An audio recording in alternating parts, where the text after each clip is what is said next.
ਸਤਿ ਸ੍ਰੀ ਅਕਾਲ। ਤੁਸੀਂ ਸੁਣ ਰਹੇ ਹੋ ਪ੍ਰੇਮ ਅਨਮੋਲ ਹੁੰਦਾ ਹੈ ਬਾਣੀ। ਮੈਂ ਹਾਂ ਤੁਹਾਡੀ ਹੋਸਟ ਬਾਣੀ। ਪਿਛਲੇ ਐਪੀਸੋਡ ਵਿੱਚ ਮੇਰੀ ਅਮਰੀਕਾ ਯਾਤਰਾ ਪੇਂਡੂ ਰੈਂਚ ਵਿੱਚ ਦਾਖਲ ਹੋਈ ਸੀ। ਅੱਜ ਤੁਸੀਂ ਸੁਣੋਗੇ ਕਿ ਸਵਪਨਿਲ ਨੇ ਮੈਨੂੰ ਘੋੜਸਵਾਰੀ ਦੇ ਜ਼ਰੀਏ ਕਿਵੇਂ ਇੱਕ ਹੋਰ ਰੋਮਾਂਚਕ ਸਥਿਤੀ ਵਿੱਚ ਲਿਆ ਦਿੱਤਾ। ਮੈਚਿੰਗ ਆਊਟਫਿਟ ਅਤੇ ਕੋੜੀ ਦਾ ਡਰ। ਸਵਪਨਿਲ ਅਤੇ ਮੇਰੇ ਮੈਚਿੰਗ ਕੱਪੜਿਆਂ ਨੇ ਉਸਦੇ ਪਿਆਰ ਦਾ ਸੁਨੇਹਾ ਦਿੱਤਾ, ਪਰ ਜਦੋਂ ਮੈਂ ਸ਼ਾਇਰ ਨਸਲ ਦੀ ਉੱਚੀ ਕੋੜੀ ਬੈਸਟੀ ਨੂੰ ਵੇਖਿਆ ਤਾਂ ਮੈਂ ਡਰ ਗਈ। ਨਾ ਬਾਬਾ ਨਾ, ਇਹ ਮੇਰੇ ਤੋਂ ਨਹੀਂ ਹੋ ਸਕੇਗਾ। ਅਣਚਾਹਿਆ ਸਪਰਸ਼। ਪਹਾੜ ਵੱਲ ਚੱਲਦੇ ਸਮੇਂ ਮੇਰੀ ਸਹਾਇਤਾ ਲਈ ਸਵਪਨਿਲ ਨੇ ਮੇਰੇ ਨਿਤੰਬਾਨ ਨੂੰ ਆਪਣੀਆਂ ਹਥੇਲੀਆਂ ਨਾਲ ਉੱਪਰ ਚੁੱਕਿਆ ਤਾਂ ਜੋ ਮੈਂ ਬੈਸਟੀ ਤੇ ਬੈਠ ਸਕਾਂ। ਮੈਂ ਇਸ ਨੂੰ ਚੁੱਪਚਾਪ ਸਹਿਣ ਕੀਤਾ, ਕਿਉਂਕਿ ਇਹ ਸਮੇਂ ਦੀ ਮੰਗ ਸੀ ਅਤੇ ਅਜਿਹਾ ਕਰਨ ਵਾਲਾ ਸਵਪਨਿਲ ਸੀ। ਮਜਬੂਰੀ ਦਾ ਪ੍ਰਸਤਾਵ। ਹੌਲੀ ਚੱਲਣ ਤੋਂ ਬਚਣ ਲਈ ਮੈਂ ਹੀ ਸਵਪਨਿਲ ਨੂੰ ਇੱਕੋ ਘੋੜੇ ਤੇ ਸਵਾਰ ਹੋਣ ਦਾ ਪ੍ਰਸਤਾਵ ਦਿੱਤਾ। ਸਵਪਨਿਲ, ਤੁਸੀਂ ਵੀ ਬੈਸਟੀ ਦੀ ਸਵਾਰੀ ਕਰ ਲਓ। ਕਦੋਂ ਤੱਕ ਤੁਸੀਂ ਇੰਜ ਪੈਦਲ ਅਤੇ ਮੈਂ ਘੋੜੇ ਤੇ ਬੈਠ ਕੇ ਹੌਲੀ ਚੱਲਾਂਗੇ। ਅਨੋਖਾ ਮਰਦਾਨਾ ਸਪਰਸ਼। ਇੱਕ ਮਾਹਿਰ ਘੋੜਸਵਾਰ ਵਾਂਗ ਸਵਪਨਿਲ ਨੇ ਮੇਰੇ ਪਿੱਛੇ ਸਵਾਰ ਹੁੰਦੇ ਹੀ ਬੈਸਟੀ ਨੂੰ ਸਰਪਟ ਦੌੜਾ ਦਿੱਤਾ। ਮੇਰੇ ਜਵਾਨ ਹੋਣ ਤੋਂ ਬਾਅਦ ਕਦੇ ਕੋਈ ਮਰਦ ਮੇਰੇ ਇੰਨੇ ਨੇੜੇ ਨਹੀਂ ਆਇਆ ਸੀ। ਉਛਲਦੀ ਹੋਈ ਬੈਸਟੀ ਦੀ ਸਵਾਰੀ ਨੇ ਮੈਨੂੰ ਅਨੋਖਾ ਰੋਮਾਂਚ ਦਿੱਤਾ। ਸੰਯੋਗਿਤਾ ਦੀ ਯਾਦ। ਉਸ ਪਲ ਮੈਨੂੰ ਪ੍ਰਿਥਵੀਰਾਜ ਚੌਹਾਨ ਦੁਆਰਾ ਸੰਯੋਗਿਤਾ ਨੂੰ ਸਵੰਬਰ ਤੋਂ ਲੈ ਭੱਜਣ ਦੀ ਕਹਾਣੀ ਦਾ ਦ੍ਰਿਸ਼ ਯਾਦ ਆਇਆ। ਉਸੇ ਤਰ੍ਹਾਂ ਮੈਂ ਵੀ ਸਵਪਨਿਲ ਦੇ ਨਾਲ ਆਨੰਦ ਮਾਣ ਰਹੀ ਸੀ। ਸ਼ਰਮ ਅਤੇ ਪਿਆਰ। ਸਰੋਵਰ ਦੇ ਕੰਢੇ ਸਵਪਨਿਲ ਨੇ ਮੈਨੂੰ ਸਾਵਧਾਨੀ ਨਾਲ ਹੇਠਾਂ ਉਤਾਰਿਆ। ਮਰਦਾਨਾ ਸਪਰਸ਼ ਦੀ ਯਾਦ ਨਾਲ ਮੇਰੀਆਂ ਪਲਕਾਂ ਝੁਕ ਗਈਆਂ ਅਤੇ ਮੂੰਹ ਲਾਲ ਹੋ ਗਿਆ। ਸਵਪਨਿਲ ਨੇ ਇਹ ਵੇਖ ਕੇ ਮੇਰੇ ਵੱਲ ਪਿੱਠ ਕਰ ਲਈ, ਸ਼ਾਇਦ ਮੈਨੂੰ ਸਹਿਜ ਕਰਨ ਲਈ। ਦੋ ਹੰਸਾਂ ਦੀ ਜੋੜੀ। ਸਵਪਨਿਲ ਨੇ ਸਰੋਵਰ ਕੋਲ ਸੁੰਦਰ ਪੰਛੀਆਂ ਨੂੰ ਵੇਖ ਕੇ ਅਗਲੇ ਜਨਮ ਵਿੱਚ ਪੰਛੀ ਬਣਨ ਦੀ ਕਾਮਨਾ ਕੀਤੀ। ਮੈਂ ਕਲਪਨਾ ਕੀਤੀ ਕਿ ਉਹ ਅਤੇ ਮੈਂ, ਅਸੀਂ ਦੋ ਹੰਸਾਂ ਦੀ ਇੱਕ ਜੋੜੀ ਦੇ ਰੂਪ ਵਿੱਚ ਨਜ਼ਰ ਆਉਣ ਲੱਗੇ ਹਾਂ। ਕੀ ਸਵਪਨਿਲ ਦੀ ਇਹ ਅਣਕਹੀ ਕੋਸ਼ਿਸ਼ ਮੇਰੇ ਵਿਆਹ ਨਾ ਕਰਵਾਉਣ ਦੇ ਸੰਕਲਪ ਨੂੰ ਤੋੜਨ ਵਿੱਚ ਸਫਲ ਹੋਵੇਗੀ? ਘੋੜਸਵਾਰੀ ਦਾ ਰੋਮਾਂਚ, ਪਿਆਰ ਦਾ ਪਹਿਲਾ ਸਪਰਸ਼ ਅਤੇ ਉਮਰ ਭਰ ਦੇ ਰਿਸ਼ਤੇ ਦੀ ਕਲਪਨਾ। ਪ੍ਰੇਮ ਅਨਮੋਲ ਹੁੰਦਾ ਹੈ ਬਾਣੀ ਵਿੱਚ ਤੁਸੀਂ ਸੁਣੋਗੇ ਐਪੀਸੋਡ 42 ਬੈਸਟੀ ਤੇ ਸਵਾਰੀ, ਮਰਦਾਨਾ ਸਪਰਸ਼ ਅਤੇ ਸੰਯੋਗਿਤਾ। ਪ੍ਰਿਥਵੀਰਾਜ ਦਾ ਰੋਮਾਂਚ। ਸਵਪਨਿਲ ਮੈਨੂੰ ਪਿਆਰ ਕਰਦਾ ਹੈ ਅਤੇ ਵਿਆਹ ਕਰਵਾਉਣਾ ਚਾਹੁੰਦਾ ਹੈ, ਇਹ ਤਾਂ ਮੈਨੂੰ ਰਾਸ਼ੀਲ ਨੇ ਦੱਸਿਆ ਹੀ ਹੈ। ਜੇਕਰ ਰਾਸ਼ੀਲ ਨੇ ਮੈਨੂੰ ਨਾ ਵੀ ਦੱਸਿਆ ਹੁੰਦਾ ਤਾਂ ਵੀ ਸਵਪਨਿਲ ਦੇ ਮੇਰੇ ਨਾਲ ਮੈਚਿੰਗ ਆਊਟਫਿਟ ਤੋਂ ਮੈਨੂੰ ਇਹ ਗੱਲ ਸਮਝਣ ਵਿੱਚ ਦੇਰ ਨਹੀਂ ਲੱਗਣੀ ਸੀ। ਸਾਨੂੰ ਤਿਆਰ ਵੇਖ ਕੇ ਪਾਮੇਲਾ ਗੇਟ ਖੋਲ ਕੇ ਵਾੜੇ ਵਿੱਚ ਗਈ। ਫਿਰ ਉਹ ਦੋ ਘੋੜਿਆਂ ਦੀ ਲਗਾਮ ਫੜ ਕੇ ਬਾਹਰ ਆਈ ਹੈ। ਇਹ ਵੇਖ ਕੇ ਸਵਪਨਿਲ ਨੇ ਸ਼ੱਕ ਨਾਲ ਮੇਰੇ ਵੱਲ ਵੇਖਿਆ ਹੈ। ਬਾਣੀ, ਤੁਹਾਨੂੰ ਮੇਅਰ ਦੀ ਸਵਾਰੀ ਕਰ ਪਾਉਣ ਦਾ ਭਰੋਸਾ ਹੈ? ਉਸਨੇ ਬੋਲ ਕੇ ਸ਼ੱਕ ਪ੍ਰਗਟਾਇਆ ਹੈ। ਮੈਂ ਦੋਵਾਂ ਮੇਅਰਾਂ ਵੱਲ ਵੇਖਿਆ ਅਤੇ ਉਹਨਾਂ ਦੀ ਉਚਾਈ ਵੇਖ ਕੇ ਹੀ ਮੈਂ ਘਬਰਾ ਗਈ ਹਾਂ। ਯਕੀਨਨ ਇਹਨਾਂ ਨੂੰ ਕਾਬੂ ਕਰਨਾ ਮੇਰੇ ਵੱਸ ਵਿੱਚ ਨਹੀਂ ਹੈ। ਨਾ ਬਾਬਾ ਨਾ, ਇਹ ਮੇਰੇ ਤੋਂ ਨਹੀਂ ਹੋ ਸਕੇਗਾ। ਮੈਂ ਅਸਮਰੱਥਾ ਜਤਾਈ ਹੈ। ਤਾਂ ਹੱਸਦੇ ਹੋਏ ਸਵਪਨਿਲ ਨੇ ਪਾਮੇਲਾ ਦੇ ਹੱਥੋਂ ਇੱਕ ਮੇਅਰ ਦੀ ਹੀ ਲਗਾਮ ਲਈ ਹੈ। ਪਾਮੇਲਾ ਨੇ ਗੱਲ ਸਮਝ ਲਈ ਹੈ। ਉਹ ਇੱਕ ਘੋੜੇ ਨੂੰ ਲੈ ਕੇ ਵਾਪਸ ਵਾੜੇ ਵਿੱਚ ਚਲੀ ਗਈ ਹੈ। ਇਸ ਪਿਆਰੀ ਮੇਅਰ ਦਾ ਨਾਮ ਬੈਸਟੀ ਹੈ। ਇਹ ਸ਼ਾਇਰ ਨਸਲ ਦੀ ਹੈ। ਇਸ ਪ੍ਰਜਾਤੀ ਦੇ ਘੋੜੇ ਸਭ ਤੋਂ ਜ਼ਿਆਦਾ ਸ਼ਕਤੀਸ਼ਾਲੀ, ਉੱਚੇ ਅਤੇ ਭਾਰੀ ਹੁੰਦੇ ਹਨ। ਬੈਸਟੀ ਸ਼ਾਂਤ ਅਤੇ ਸ਼ਕਤੀਸ਼ਾਲੀ ਹੈ। ਇਹ ਤੇਜ਼ ਰਫ਼ਤਾਰ ਨਾਲ ਦੌੜਦੀ ਹੈ। ਦੱਸਦੇ ਹੋਏ ਸਵਪਨਿਲ ਨੇ ਉਸਦੇ ਮੱਥੇ ਨੂੰ ਚੁੰਮਿਆ ਹੈ। ਸਵਪਨਿਲ ਨੇ ਬੈਸਟੀ ਦੀ ਪਿੱਠ ਨੂੰ ਸਹਿਲਾਇਆ ਹੈ। ਬੈਸਟੀ ਨੇ ਸਵਪਨਿਲ ਦੇ ਲਾਡ ਦਾ ਜਵਾਬ ਸਿਰ ਹਿਲਾ ਕੇ ਦਿੱਤਾ ਹੈ। ਪਹਿਲਾਂ ਤੁਸੀਂ ਸਾਡੇ ਰੈਂਚ ਵਿੱਚ ਘੁੰਮ ਲਓ, ਫਿਰ ਅਸੀਂ ਉੱਧਰ ਪਹਾੜ ਉੱਤੋਂ ਘੁੰਮਦੇ ਹੋਏ ਸਰੋਵਰ ਤੇ ਚੱਲਾਂਗੇ। ਸਵਪਨਿਲ ਨੇ ਆਪਣੀ ਯੋਜਨਾ ਦੱਸੀ ਹੈ। ਪੈਦਲ ਰੈਂਚ ਦਾ ਚੱਕਰ ਲਗਾਉਂਦੇ ਹੋਏ ਸਵਪਨਿਲ ਨੇ ਬੈਸਟੀ ਦੀ ਲਗਾਮ ਹੱਥ ਵਿੱਚ ਫੜੀ ਹੋਈ ਹੈ। ਉਹ ਚੰਗੀ ਸਿਖਲਾਈ ਪ੍ਰਾਪਤ ਕੋੜੀ ਹੈ। ਆਗਿਆਕਾਰੀ ਵਾਂਗ ਸਾਡੇ ਪਿੱਛੇ ਚੱਲਦੀ ਰਹੀ ਹੈ। ਸਵਪਨਿਲ ਨੇ ਉੱਥੇ ਲੱਗੀਆਂ ਫਲਾਂ ਅਤੇ ਫੁੱਲਾਂ ਬਾਰੇ ਮੈਨੂੰ ਦੱਸਿਆ ਹੈ। ਹੁਣ ਅਸੀਂ ਪਹਾੜ ਵੱਲ ਚੱਲਦੇ ਹਾਂ। ਤੁਹਾਨੂੰ ਉਚਾਈ ਤੇ ਚੱਲਣ ਵਿੱਚ ਮੁਸ਼ਕਲ ਹੋਵੇਗੀ, ਇਸ ਲਈ ਤੁਸੀਂ ਬੈਸਟੀ ਤੇ ਸਵਾਰ ਹੋ ਜਾਓ। ਸਵਪਨਿਲ ਮੇਰੀ ਸਹੂਲਤ ਦਾ ਧਿਆਨ ਰੱਖ ਰਿਹਾ ਹੈ। ਮੈਂ ਸਵਾਲੀਆ ਨਜ਼ਰ ਨਾਲ ਉਸ ਨੂੰ ਵੇਖਿਆ ਹੈ। ਮੈਂ ਲਗਾਮ ਫੜੀ ਰੱਖ ਕੇ ਪੈਦਲ ਤੁਹਾਡੇ ਨਾਲ ਚੱਲਾਂਗਾ। ਉਸਨੇ ਮੇਰਾ ਭਾਵ ਸਮਝ ਲਿਆ ਹੈ। ਮੈਂ ਆਪਣੇ ਆਪ ਉੱਚੀ ਅਤੇ ਹੱਟੀ ਕੱਟੀ ਬੈਸਟੀ ਤੇ ਸਵਾਰ ਨਹੀਂ ਹੋ ਸਕਦੀ। ਮੈਂ ਡਰੀ ਹੋਈ ਹਾਂ, ਪਰ ਸਵਪਨਿਲ ਤੇ ਮੈਨੂੰ ਭਰੋਸਾ ਹੈ। ਉਹ ਮੇਰੇ ਲਈ ਨੁਕਸਾਨਦੇਹ ਕੁਝ ਵੀ ਨਹੀਂ ਹੋਣ ਦੇਵੇਗਾ। ਸਵਪਨਿਲ ਨੇ ਬੈਸਟੀ ਤੇ ਬੈਠਣ ਵਿੱਚ ਮੇਰੀ ਮਦਦ ਕੀਤੀ ਹੈ। ਸਵਪਨਿਲ ਨੇ ਮੇਰੇ ਨਿਤੰਬਾਨ ਨੂੰ ਆਪਣੀਆਂ ਹਥੇਲੀਆਂ ਨਾਲ ਉੱਪਰ ਵੱਲ ਚੁੱਕਿਆ ਹੈ। ਮੈਂ ਬੈਸਟੀ ਤੇ ਬੈਠਦੇ ਹੀ ਸਾਹਮਣੇ ਝੁਕ ਗਈ ਹਾਂ ਅਤੇ ਉਸ ਦੀ ਗਰਦਨ ਨਾਲ ਚਿਪਕ ਗਈ ਹਾਂ। ਕੋਈ ਹੋਰ ਹੁੰਦਾ ਜਾਂ ਕੋਈ ਹੋਰ ਸਮਾਂ ਹੁੰਦਾ ਤਾਂ ਮੈਂ ਇਸ ਤਰ੍ਹਾਂ ਛੂਹਿਆ ਜਾਣਾ ਸਹਿਣ ਨਹੀਂ ਕਰ ਸਕਦੀ ਸੀ। ਇਹ ਸਮੇਂ ਦੀ ਮੰਗ ਤਾਂ ਹੈ ਹੀ, ਸਵਪਨਿਲ ਦੇ ਮੇਰੀ ਸਹਾਇਤਾ ਦੇ ਟੀਚੇ ਨੂੰ ਵੀ ਮੈਂ ਸਮਝ ਰਹੀ ਹਾਂ। ਨਾਲ ਹੀ ਅਜਿਹਾ ਕਰਨ ਵਾਲਾ ਸਵਪਨਿਲ ਹੈ, ਇਹ ਵੀ ਇਤਰਾਜ਼ ਨਾ ਕਰਨ ਦਾ ਕਾਰਨ ਹੈ। ਮੈਂ ਫਿਸਲ ਕੇ ਡਿੱਗ ਸਕਦੀ ਹਾਂ, ਮੈਨੂੰ ਡਰ ਵੀ ਲੱਗ ਰਿਹਾ ਹੈ। ਮੈਂ ਚੁੱਪ ਹੀ ਰਹੀ ਹਾਂ। ਥੋੜੀ ਦੂਰ ਚੱਲਣ ਤੇ ਮੇਰਾ ਡਰ ਜਾਂਦਾ ਰਿਹਾ ਹੈ। ਬੈਸਟੀ ਵਾਕਿਆ ਹੀ ਚੰਗੀ ਹੈ। ਹੁਣ ਮੈਨੂੰ ਉਸ ਦੀ ਸਵਾਰੀ ਚੰਗੀ ਲੱਗਣ ਲੱਗੀ ਹੈ। ਚਾਰੋਂ ਪਾਸੇ ਫੈਲੀ ਕੁਦਰਤੀ ਸੁੰਦਰਤਾ ਬਹੁਤ ਹੀ ਮਨਮੋਹਕ ਦ੍ਰਿਸ਼ ਪੇਸ਼ ਕਰ ਰਹੀ ਹੈ। ਇੰਜ ਚੱਲਦੇ ਹੋਏ ਤਾਂ ਸਵਪਨਿਲ ਥੱਕ ਜਾਵੇਗਾ ਅਤੇ ਇਸ ਹੌਲੀ ਰਫ਼ਤਾਰ ਨਾਲ ਚੱਲਣ ਵਿੱਚ ਸਮਾਂ ਬਹੁਤ ਲੱਗੇਗਾ। ਮੈਂ ਨਜ਼ਾਰਿਆਂ ਦਾ ਆਨੰਦ ਲੈਣ ਦੇ ਨਾਲ ਨਾਲ ਵਿਚਾਰ ਵੀ ਕਰਦੀ ਜਾ ਰਹੀ ਹਾਂ। ਇਸ ਤੋਂ ਬਚਣ ਦਾ ਉਪਾਅ ਕੀ ਹੋ ਸਕਦਾ ਹੈ? ਮੈਂ ਖੁਦ ਇਕੱਲੀ ਘੋੜਸਵਾਰੀ ਨਹੀਂ ਕਰ ਸਕਦੀ। ਸਾਡਾ ਦੋ ਵੱਖ-ਵੱਖ ਘੋੜਿਆਂ ਤੇ ਚੱਲਣਾ ਇਸ ਲਈ ਸੰਭਵ ਨਹੀਂ ਹੈ। ਸਵਪਨਿਲ ਕੀ ਬੈਸਟੀ ਦੋ ਵਿਅਕਤੀਆਂ ਦਾ ਭਾਰ ਇੱਕੋ ਵੇਲੇ ਚੁੱਕ ਸਕਦੀ ਹੈ? ਮੇਰੇ ਮਨ ਵਿੱਚ ਜੋ ਹੈ, ਮੈਂ ਘੁਮਾ ਕੇ ਸਵਪਨਿਲ ਨੂੰ ਪੁੱਛਿਆ ਹੈ।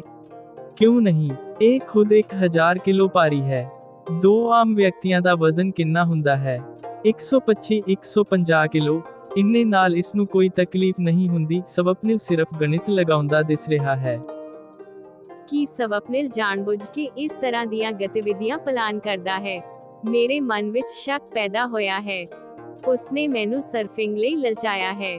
ਜਦੋਂ ਮੈਂ ਉਸ ਦੇ ਨਾਲ ਇੱਕ ਬੋਰਡ ਤੇ ਸਰਫਿੰਗ ਕਰ ਰਹੀ ਸੀ ਤਾਂ ਸਮੁੰਦਰ ਵਿੱਚ ਜਾ ਡਿੱਗੀ ਅਤੇ ਸਵਪਨਿਲ ਨੇ ਮੈਨੂੰ ਬਚਾਉਣ ਦੇ ਯਤਨ ਵਿੱਚ ਬਾਹਾਂ ਵਿੱਚ ਭਰ ਲਿਆ ਸੀ। ਹੁਣ ਅੱਜ ਉਸਨੇ ਮੈਨੂੰ ਹਾਰਸ ਰਾਈਡਿੰਗ ਲਈ ਲਲਚਾਇਆ ਹੈ। ਇਸ ਨਾਲ ਉਸ ਨੂੰ ਅਵਸਰ ਮਿਲਣ ਜਾ ਰਿਹਾ ਹੈ। ਉਹ ਮੇਰੇ ਨਾਲ ਇੱਕੋ ਘੋੜੇ ਤੇ ਸਵਾਰ ਹੋ ਸਕੇਗਾ। ਜੋ ਵੀ ਹੋਵੇ, ਜੇ ਅਜਿਹਾ ਹੈ ਵੀ ਤਾਂ ਮੇਰੀ ਸਹਿਮਤੀ ਤੋਂ ਬਿਨਾਂ ਅਜਿਹਾ ਕੋਈ ਮਕਸਦ ਸਿੱਧ ਕੀਤਾ ਜਾਣਾ ਸੰਭਵ ਨਹੀਂ ਹੈ। ਉਹ ਨਾਲ ਬੈਠਣ ਦੀ ਗੱਲ ਖੁਦ ਕਹੇ ਵੀ ਨਹੀਂ ਰਿਹਾ। ਜੇ ਮੈਂ ਹੀ ਨਾ ਕਹਾਂ ਤਾਂ ਸ਼ਾਇਦ ਉਹ ਅਜਿਹਾ ਕਰੇਗਾ ਵੀ ਨਹੀਂ। ਮੈਨੂੰ ਹੀ ਮਜਬੂਰ ਹੋਣਾ ਪੈਣਾ ਹੈ। ਸਵਪਨਿਲ ਜੋ ਰੈਂਚ ਦਾ ਮਾਲਕ ਹੈ, ਉਹ ਘੋੜੇ ਵਾਲੇ ਵਾਂਗ ਮੇਰੇ ਨਾਲ ਪੈਦਲ ਚੱਲੇ ਅਤੇ ਮੈਂ ਉਸਦੇ ਹੀ ਘੋੜੇ ਦੀ ਸਵਾਰੀ ਕਰਾਂ। ਇਹ ਮੈਨੂੰ ਅਜੀਬ ਲੱਗ ਰਿਹਾ ਹੈ। ਮੈਨੂੰ ਇਹ ਆਓ ਭਗਤ ਨਾਲੋਂ ਜ਼ਿਆਦਾ ਅਨਿਆ ਲੱਗ ਰਿਹਾ ਹੈ। ਸਵਪਨਿਲ, ਤੁਸੀਂ ਵੀ ਬੈਸਟੀ ਦੀ ਸਵਾਰੀ ਕਰ ਲਓ। ਕਦੋਂ ਤੱਕ ਤੁਸੀਂ ਇੰਜ ਪੈਦਲ ਅਤੇ ਮੈਂ ਘੋੜੇ ਤੇ ਬੈਠ ਕੇ ਹੌਲੀ-ਹੌਲੀ ਚੱਲਾਂਗੇ? ਇਸ ਨਾਲ ਤਾਂ ਸਾਡਾ ਬਹੁਤ ਸਮਾਂ ਬਰਬਾਦ ਹੋਵੇਗਾ। ਮੈਂ ਮੁਸ਼ਕਲ ਵਿਖਾਉਂਦੇ ਹੋਏ ਹੱਲ ਦਾ ਪ੍ਰਸਤਾਵ ਰੱਖਿਆ ਹੈ। ਬਾਣੀ, ਕੀ ਅਜਿਹਾ ਕਰਨਾ ਠੀਕ ਹੋਵੇਗਾ? ਅਸੀਂ ਇੱਕੋ ਘੋੜੇ ਤੇ ਸਵਾਰੀ ਕਰਾਂਗੇ ਤਾਂ ਸਾਨੂੰ ਸੁਭਾਵਿਕ ਹੀ ਬਹੁਤ ਨੇੜੇ ਹੋਣਾ ਪਵੇਗਾ। ਸਵਪਨਿਲ ਨੇ ਸਿੱਧੇ ਤੌਰ ਤੇ ਨਹੀਂ ਮੰਨਿਆ। ਉਸਨੇ ਬੈਸਟੀ ਤੇ ਇਕੱਠੇ ਸਵਾਰੀ ਕਰਨ ਨਾਲ ਕੀ ਹੋ ਸਕਦਾ ਹੈ? ਨਾ ਸਿਰਫ ਇਸ ਸੰਭਾਵਨਾ ਨੂੰ ਸਪਸ਼ਟ ਕੀਤਾ ਹੈ, ਸਗੋਂ ਉਸ ਲਈ ਮੈਨੂੰ ਹੀ ਸਹਿਮਤੀ ਲਈ ਮਜਬੂਰ ਕਰ ਦਿੱਤਾ ਹੈ। ਇਹ ਠੀਕ ਹੈ ਜਾਂ ਗਲਤ, ਇਸ ਦਾ ਤਾਂ ਮੈਨੂੰ ਗਿਆਨ ਨਹੀਂ, ਪਰ ਇਹ ਮੈਨੂੰ ਪੂਰੀ ਤਰ੍ਹਾਂ ਗਲਤ ਲੱਗ ਰਿਹਾ ਹੈ ਕਿ ਤੁਸੀਂ ਮੈਨੂੰ ਆਪਣੇ ਹੀ ਘੋੜੇ ਤੇ ਬਿਠਾ ਕੇ ਖੁਦ ਸਹਾਇਕ ਵਾਂਗ ਪੈਦਲ ਚੱਲੋ। ਆਓ ਹੁਣ ਤੁਸੀਂ ਵੀ ਬੈਸਟੀ ਦੀ ਸਵਾਰੀ ਕਰ ਲਓ। ਮੈਂ ਇਸ ਨੂੰ ਮਜਬੂਰੀ ਦਾ ਇੱਕੋ ਇੱਕ ਬਦਲ ਦੱਸ ਦਿੱਤਾ ਹੈ। ਸਵਪਨਿਲ ਨੇ ਅਜਿਹਾ ਪ੍ਰਦਰਸ਼ਿਤ ਕੀਤਾ ਜਿਵੇਂ ਉਹ ਹੁਕਮ ਦੀ ਪਾਲਣਾ ਕਰ ਰਿਹਾ ਹੋਵੇ। ਬਾਣੀ, ਤੁਸੀਂ ਝੁਕ ਕੇ ਬੈਸਟੀ ਦੀ ਗਰਦਨ ਨਾਲ ਚਿਪਕ ਕੇ ਉਸ ਨੂੰ ਮਜ਼ਬੂਤੀ ਨਾਲ ਫੜ ਲਓ। ਉਸਨੇ ਤਰੀਕਾ ਦੱਸਿਆ ਹੈ। ਜਦੋਂ ਮੈਂ ਅਜਿਹਾ ਕੀਤਾ ਤਾਂ ਉਸਨੇ ਬੈਸਟੀ ਨੂੰ ਹਲਾਸ਼ੇਰੀ ਦਿੱਤੀ। ਇਸ ਨਾਲ ਬੈਸਟੀ ਸਰਪਟ ਦੌੜਨ ਲੱਗੀ। ਸਵਪਨਿਲ ਮਾਇਰ ਘੋੜਸਵਾਰ ਵਾਂਗ ਉਸਦੇ ਨਾਲ ਤੇਜ਼ ਭੱਜਦੇ ਹੋਏ ਉਛਲ ਕੇ ਬੈਸਟੀ ਤੇ ਸਵਾਰ ਹੋ ਗਿਆ। ਉਹ ਮੇਰੇ ਪਿੱਛੇ ਸਵਾਰ ਹੋਇਆ ਹੈ। ਮੇਰੇ ਜਵਾਨ ਹੋਣ ਤੋਂ ਬਾਅਦ ਕਦੇ ਕੋਈ ਮਰਦ ਮੇਰੇ ਇੰਨੇ ਨੇੜੇ ਨਹੀਂ ਆਇਆ ਹੈ। ਧਰਤੀ ਦੀ ਗੋਦ ਵਿੱਚ ਸਵਪਨਿਲ ਦੁਆਰਾ ਲਗਾਮ ਰਾਹੀਂ ਦਿੱਤੇ ਸੰਕੇਤਾਂ ਅਨੁਸਾਰ ਬੈਸਟੀ ਦੌੜ ਰਹੀ ਹੈ। ਭੱਜਦੇ ਹੋਏ ਉਸਦੇ ਚਾਰੇ ਪੈਰ ਇੱਕੋ ਵੇਲੇ ਹਵਾ ਵਿੱਚ ਹੁੰਦੇ ਅਤੇ ਫਿਰ ਇੱਕੋ ਵੇਲੇ ਧਰਤੀ ਤੇ ਆ ਜਾਂਦੇ। ਇਸ ਦੌਰਾਨ ਸਵਪਨਿਲ ਅਤੇ ਮੈਂ ਇਕੱਠੇ ਉਸਦੀ ਪਿੱਠ ਤੋਂ ਉਛਲ ਪੈਂਦੇ। ਜਦੋਂ ਉਸਦੇ ਪੈਰ ਵਾਪਸ ਜ਼ਮੀਨ ਤੇ ਪੈਂਦੇ ਤਾਂ ਅਸੀਂ ਉਸਦੀ ਪਿੱਠ ਤੇ ਵਾਪਸ ਹੁੰਦੇ। ਆਪਣੇ ਘੋੜੇ ਨਾਟੇ ਰੰਭ ਤੇ ਬਿਠਾ ਕੇ ਪ੍ਰਿਥਵੀਰਾਜ ਚੌਹਾਨ ਸੰਯੋਗਿਤਾ ਨੂੰ ਸਵੰਬਰ ਤੋਂ ਇਸੇ ਤਰ੍ਹਾਂ ਆਪਣੇ ਨਾਲ ਲੈ ਉੱਡੇ ਸਨ। ਸੰਯੋਗਿਤਾ ਦੇ ਸਵੰਬਰ ਦੀ ਕਹਾਣੀ ਦਾ ਦ੍ਰਿਸ਼ ਮੈਨੂੰ ਯਾਦ ਆਇਆ ਹੈ। ਮੇਰੇ ਜੀਵਨ ਵਿੱਚ ਘੋੜਸਵਾਰੀ ਤੋਂ ਹੋਣ ਵਾਲਾ ਇਹ ਅਨੋਖਾ ਰੋਮਾਂਚ ਬਹੁਤ ਸੁਖਦ ਲੱਗ ਰਿਹਾ ਹੈ। ਮੇਰੇ ਸਰੀਰ ਨੂੰ ਸਵਪਨਿਲ ਦੇ ਜ਼ਰੀਏ ਮਰਦਾਨਾ ਸਪਰਸ਼ ਤੋਂ ਮਿਲਣ ਵਾਲੀ ਸੁਖਦ ਅਨੁਭੂਤੀ ਵੀ ਪਹਿਲੀ ਵਾਰ ਮੇਰੇ ਅਨੁਭਵ ਵਿੱਚ ਆਈ ਹੈ। ਮੈਂ ਕੁਆਰੀ ਰਹਿਣਾ ਚਾਹੁੰਦੀ ਹਾਂ। ਇਸ ਕਾਰਨ ਜਿਸ ਨੂੰ ਮੈਂ ਬੁਰੀ ਗੱਲ ਮੰਨਦੀ ਰਹੀ ਹਾਂ, ਮੈਨੂੰ ਇਸ ਦਾ ਬੁਰਾ ਵੀ ਨਹੀਂ ਲੱਗਿਆ। ਮੈਂ ਖੁਦ ਆਪਣੀਆਂ ਅਨੁਭੂਤੀਆਂ ਕਾਰਨ ਹੈਰਾਨ ਹਾਂ। ਮੈਨੂੰ ਸਵਪਨਿਲ ਦਾ ਸਾਥ ਬਹੁਤ ਆਨੰਦਿਤ ਕਰ ਰਿਹਾ ਹੈ। ਅੱਧੇ ਹੀ ਘੰਟੇ ਵਿੱਚ ਅਸੀਂ ਲਗਭਗ 8 ਕਿਲੋਮੀਟਰ ਦੀ ਸੈਰ ਕਰ ਲਈ ਹੈ।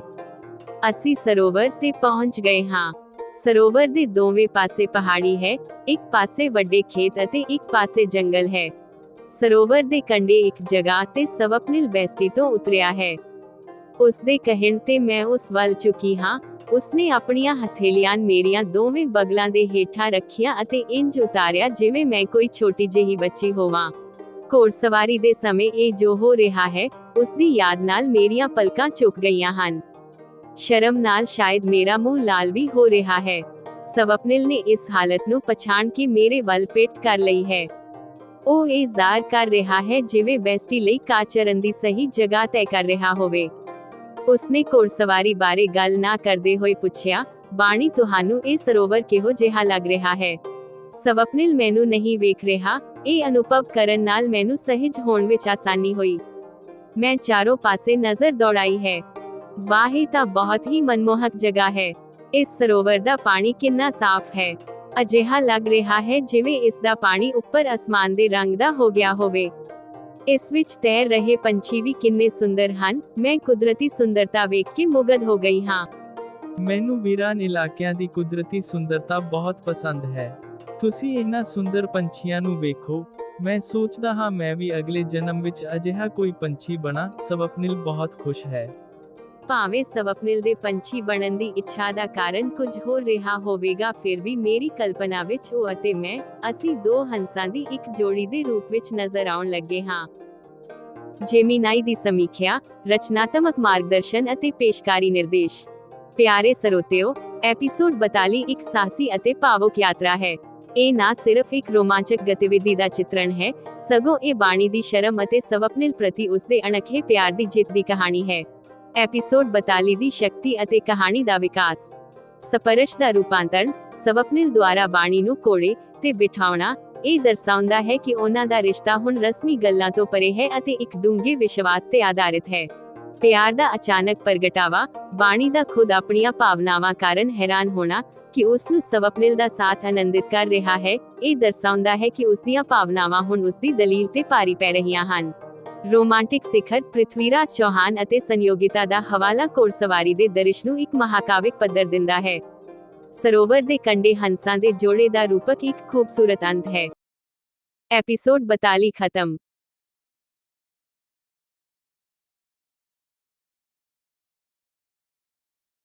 ਐਪੀਸੋਡ 43।